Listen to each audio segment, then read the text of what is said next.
Up until this year, we've run the race traditionally from Robertson down to Drew, and then the second day from Drew down to Swellendam. Swellendam had its 250th anniversary this year, and we decided to centre everything around Swellendam. And some of us, for many years in any case, have tried to sway people's opinion in running the first day of the race in the Bontebok Gorge, which is downstream of Swellendam. It's a far more difficult piece of river. There's a lot of action down there, and it just makes the race a heck of a lot more interesting and draws the upcountry guys who are used to bigger water. That's the philosophy behind the Breede River Canoe Marathon this year, as 170 paddlers assemble at the start point, the Bontebok Park campsite, for the first day's running of this year's marathon. The waterfall, the first of many obstacles in the new course, this the only compulsory portage point, with Paul Marere and Peter Cole leading the first group out of the water. Close behind them, Lo Malarba and Chris de Waal, one of the favourite teams in this year's marathon, with the other strong favourites Robbie Herefeld and Graham Monteith right on their stern.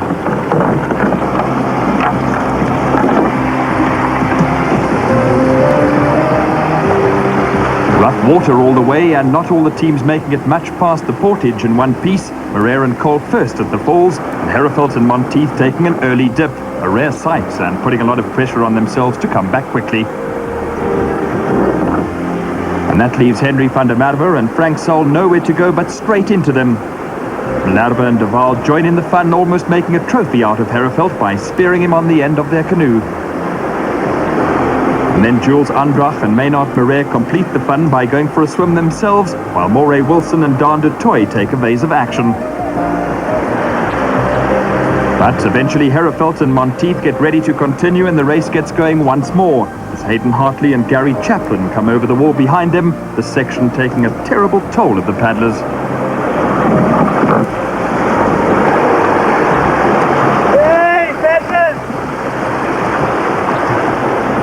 The S-Bens also claimed a lot of canoes, and frantic work had to be carried out to try and repair them, while the rest of the pack fought their way down through the rapids with varying degrees of luck as well as skill. Mike Monson and Paul Langer negotiating their way through, with David Steele and Eben Mocker on their heels, while Pierre Ace and Arie van der Bijl bow to the inevitable and take to the water once again. This is a very technical course, but some of the crew still managing a smile, although many others were just too wet.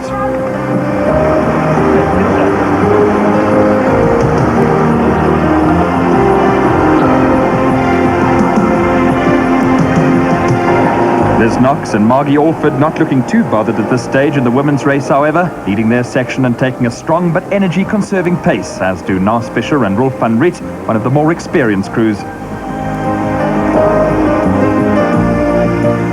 And while some boats managed to sprint down towards the finish, others, such as top contenders Mark Perro and Anthony Wald, had to paddle in with a wrecked hull, now right out of contention for a win. And on day one, the honour went to Herefeld and Monteith, who did incredibly well to catch and pass Cole and Marere after their dip at the waterfall.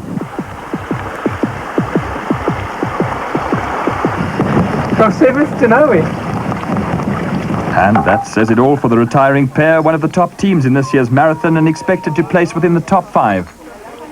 But all eyes up at front as Cole and Marere try to come back again right at the finish post to take the stage win. Herefeld and Monteith managing to hold them off relatively easily, however. And 2 minutes back, Malarba and de Waal were being chased in by van der Merwe and Sol. Well, it was very far. The wind was terrible. The river level was nice, so there were some nice tricky rapids. And then we just had to hang in for the distance and try to keep ahead of the guys that were lying third and fourth. Yeah, very happy. Just worked a bit harder than we wanted to, but yeah, very happy. Okay, great. Thanks, guys. We'll be strong by tomorrow. Yes, please. Well, I think tomorrow the competition is going to be stiffer than today, because Eugene van der Westhuizen and Graham Solomon fell out at the start. So they will definitely be up there tomorrow. It was absolutely perfect. We couldn't actually have asked for. Last week it was in flood, and this week it dropped down into the channels, and it made all the rapids trickier. Tactically and everything like that, it was superb. The top boats could put a lot of pressure on other boats and things like that. So it didn't, on a flooded river, you just have a whole bunch of boats sitting together. On a river like this, the chaps get stretched out and have to grind back again. but we couldn't have asked for better conditions. If we hadn't had the wind on the first day, it would have been wonderful. That was pretty miserable. But after a little sleep and lots of maintenance and repair work, day 2 dawned a little better. The wind having dropped and the 38-kilometre stage from Drew to Swellendam, a much calmer section with fewer boats breaking obstacles to negotiate.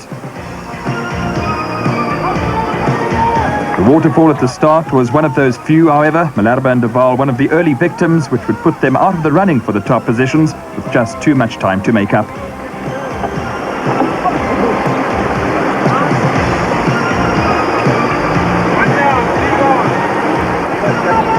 And to rub salt into the wounds as the leading boats disappeared down the river, the next groups came through in fine style.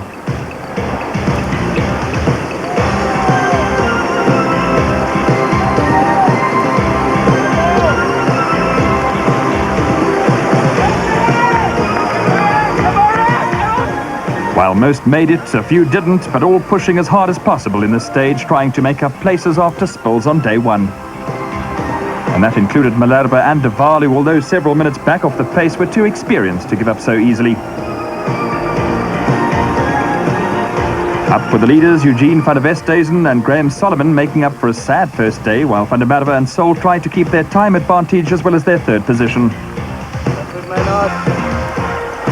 Some way behind them, Daniel Conradi and Anthony Stephen were not having their best race of the year, way down the pack and leading the main bunch instead of leading overall.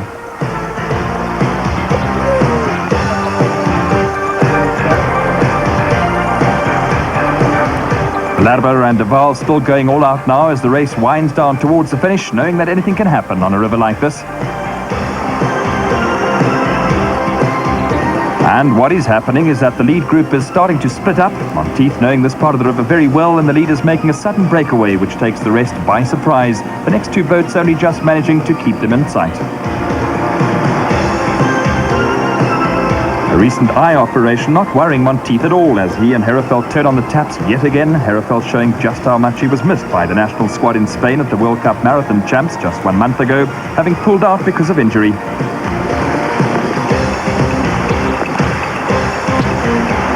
No hesitation at all from the leaders in choosing channels, Monteith's experience here proving to be invaluable.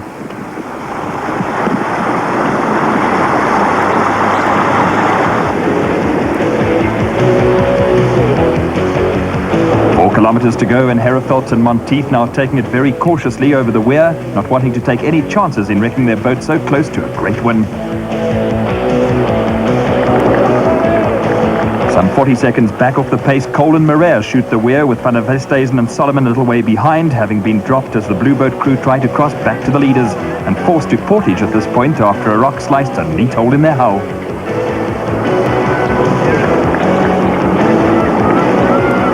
The rest of the bunch coming through, police divers waiting at the ready to offer instant assistance at hot spots like this, where the currents can be unpredictable and anything can happen. Most of the crews making it through safely, although some lost it at the last moment, the leading women's pair of Alford and Knox making it look relatively easy as they go through on the wave and then taking avoiding action.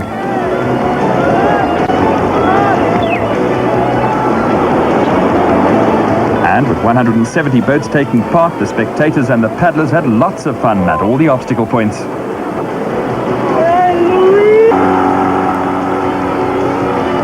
And at the front, Herefeld and Monteith crossed the finish line to claim first place. Very pleasant. We were a bit worried about the weir, but we shot that without a problem. And also, forearms started giving us a little bit of a problem, but we just managed to hold them off. They did close up on us in the last 45 minutes, but we had quite a big lead to hold them off.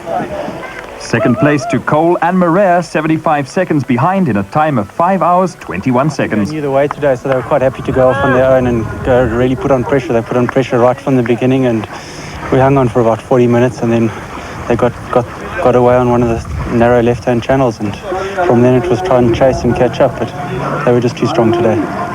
And we landed up 6 minutes behind yesterday, but today we managed to stay with the front guys right from the start.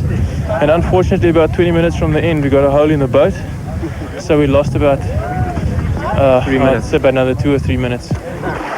And after leading from start to finish, Knox and Alford came across first. I mean, we paddle hard, but our main aim is actually just to enjoy it. So yeah, we're very happy. And it's nice to see quite a few ladies' boats this year. So I'm hoping that ladies canoeing is going to get a bit of motivation from the Breede.